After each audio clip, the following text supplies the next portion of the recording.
Good day, everyone. My name is Victor, and I'm going to be teaching you about the nature of the roots of quadratic equation. So before I continue, I would like you to like and subscribe to my YouTube channel.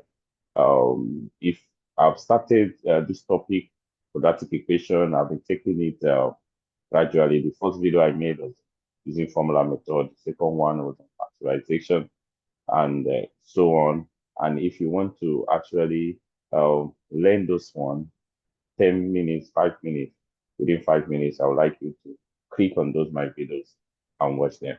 So today I'm going to be explaining on the nature um, of the roots of quadratic quadratic equation. Nature of the root of quadratic equation.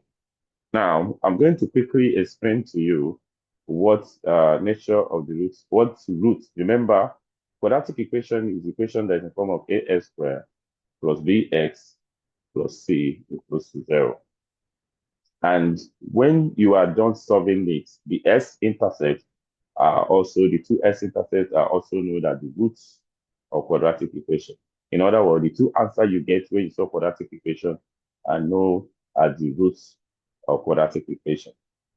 Graphically, we know that um uh let me not in the next in the I've done a video on graphical method of solving quadratic equation, but I want to show you a little thing, refresh your mind on that.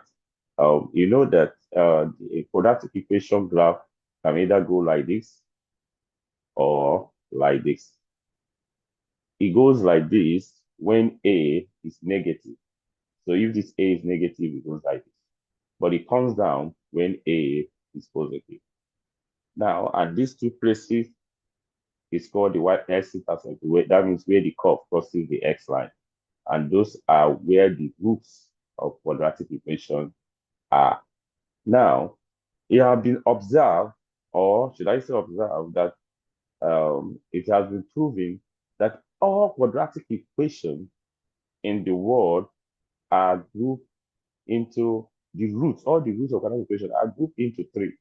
What are these in? I'm going to symbolically explain it to you or using a graph, a sketch of the graph. So when a quadratic equation is in this form, it means that it has roots here and it has roots here. The two roots will be like this. Now, when it's in this form, um, okay, it's in this form, it means that it has one root, the root that touch here. So when it's in this form, it's also a curve. So I am working with assumption that the quadratic equation is in this form. Now, at this point, there are three categories of quadratic equation that are here. This is where the, the curve crosses the x-axis in two places, here and here. And I told you that those two places are where the answers of the quadratic equation are. Then, at this point, it touches the graph at one place known as the tangent. You know, tangent is where a line touch a curve at a point. So it's known as a tangent. It touches at one place. And this particular place, there's no s-intercept at all. The curve decided to go up in the air and go up again. So two things happen. When you plot a graph of a quadratic equation, it's either it's like this. What I mean like this, it can be in many forms. It can be only in positive axis. It can be only in negative axis. It can be in both like this one. Or it can also turn upside down depending on the nature of A. Now, but you can have two roots and you can have two equal roots and you can have no roots. Let me explain to you what that means. Now, when you solve this question now, you find out that you have the answer you get will be real. The first thing about an answer that you get is that it will be real. Real means that it's a number that you can see, a real number. Okay?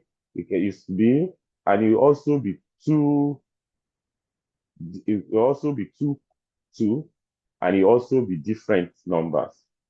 It can be the same number of positive or negative, like -2 plus 2, but it's going to be different number. So it's going to be real two different roots, though the grammatical is not correct, but you understand what I mean. So at this case, you only have one root. So meaning that the quadratic equation you are going to have is going to have two different, is going to have two different, two equal roots. That means the first thing you need to know that the root is going to give you is going to be real also, but it's going to also be two, but they are going to be equal in the sense that you can get +2 plus 2 +5 plus 5, but they are going to be the same. But on the last case, when the thing does not touch at all, you are still going to get two roots because, like I said, it's established that every quadratic equation must have two roots. But unfortunately, the root will not be real. It will be what they call complex. So that is why in your answer, you'll be having I in it, complex number, where you have I, meaning that the number is this. It actually has a root, but we cannot see it. It's just like the way you are looking at me on the screen there. You are watching me actually, but I'm not there anymore. I've recorded the video before now. So all quadratic equation can either be a form of two roots that are different, two roots that are equal, they are the same, and roots that are complex that has a a complex number. So how do we now know, without solving the quadratic equation, whether the answer of that quadratic equation will give me two equal roots, uh, two different roots, or no real root or complex root? Now remember the formula for solving quadratic equation is S is equals to minus B plus or minus square root of B square minus 4AC all over 2A. Now, this, what is inside this bracket determines whether it's going to be equal, whether it's going to be the same, or whether it's going to be even real. So let me write this and I call it D. So this D is equal to B square minus 4AC. And is also known as what is called discriminant. Discriminant. So we use discriminant to determine the nature of the roots, whether it's going to be real, whether it's going to be poor, whether it's going to be different. So how does this thing determine it? So when I'm given an equation and by D, I put the values of B square minus 4AC. If D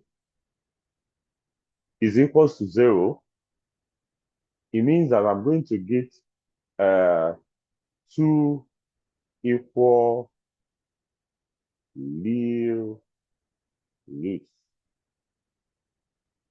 And if D is equals to is greater than 0, I'm going to get two different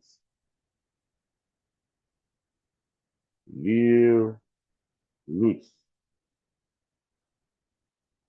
But if D is less than 0, I'm going to give two complex roots, or I can call it no real roots. Also, in some cases, they can ask you when you have D is greater than or equals to 0, it means that the thing just have real roots.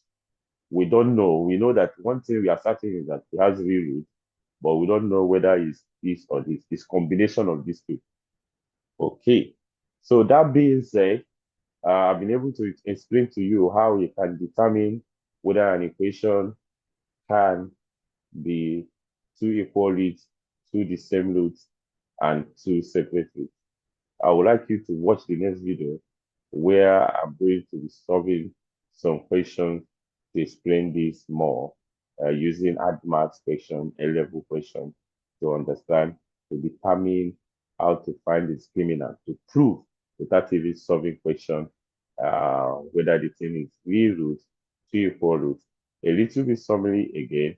Remember, every quadratic equation can be in this format, either like this, or like this. Thank you for watching the video, and I appreciate you. If you can like and subscribe, recommend to friends to watch also. They are going to benefit a lot. Thank you for watching.